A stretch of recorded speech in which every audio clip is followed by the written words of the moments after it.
kurwanya igwingira mu bana. Turinda abana kugwingira twita ku mwana kuva gisamwa kugeza akuze. Duherukana Matara cyaburwa na mujyanama yiyemeza kutazongera guhungabanya Ngabire. Inama kigenza na Verediya n'abajyaga se zageze kuki. Kamuhiryo yuzuye bimurinda kugwingira. Ariko sha urabona ukuntu usomera iyo cupa nk'uwari guze wagiye usoma nk'umuvumbyi koko.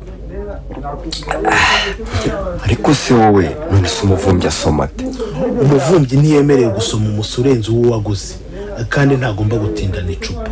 Sha wansengereye ko ngifite inyota. Sengera ariko sha uri gushyiramo n'agasuzuguro. Uzikira ari icupa rya kane nguze we nta nari muragura. Mahane byanjye ugiye kuvumba n'ahandi gatse. Oya ariko se ntukivumbure mu mwanya. Oya sinakwishingira ibishwi ngo nishingire n'imirizo yabyo. Ubwo se ku macupa ne niba utaracira inyota ubwo urumva icyayi kumara kitarizo byari kigenza rero ako kantu gucometsemo kuko ntukanywa ndakanywa nzobya niko kabi. Kumbwira kwiza no kubwira barman akazana ni macupa abiri wangu iryanjye n'iryawe akayantere kigenza nawe kugashyuhe nawe hari kiraka cyambindigira ngiye kuzakora nta mema nzakugurira zikurenge.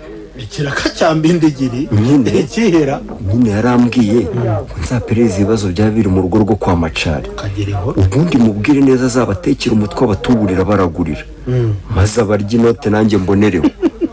Apu sha niba ari hari uteze amafaranga sinongera no kugusomyaho. Nyumvira jama n'ukuri mbindigira uriya n'umuteka mutwe w'igisambo gusa ntacyo yakumarira.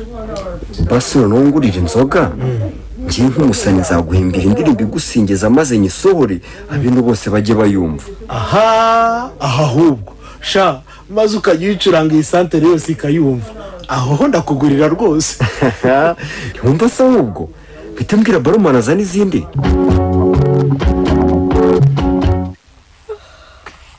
Icecekera kabebe kanjye akabebe kanjye icecekera kabebe nkunda. Yewe isikahise aceceka we cyane rwose urahise yumva ko ari papa uri kumuhoza. Sha uranyubaha yahise abyumva nyine. Urabona se adahise asinzira buri icyamurizaga n'iririya tara wari ucanyirira mubangamira konka se kwera yamaze konka bihagije. Ariko sha nkunda kumubona yo ukuntu abashishikaye cyane ubona ryamuryoheye. Ariko banze ibere ryawe ririmo n'isukari ngabe.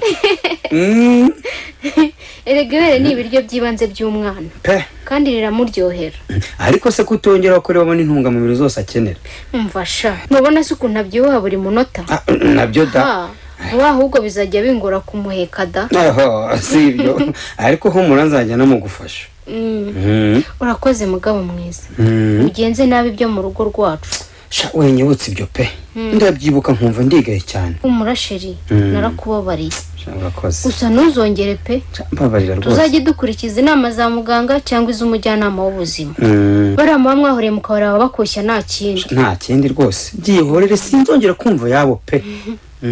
Niwumva se sheri wanjye ndagukunda n'ukuri. Yo nanjye ndagukunda Ngabire wanjye nkagukundana n'umukobwa wacu Ngabire Mfura Daniela. Yo mbega urukundo hagati ya Ngabire na Macari nirwogere n'ukuri. Murubayi yemeje kuzahimba indirimbo isingiza kigenza kugira ngo akundagurirwe inzoga.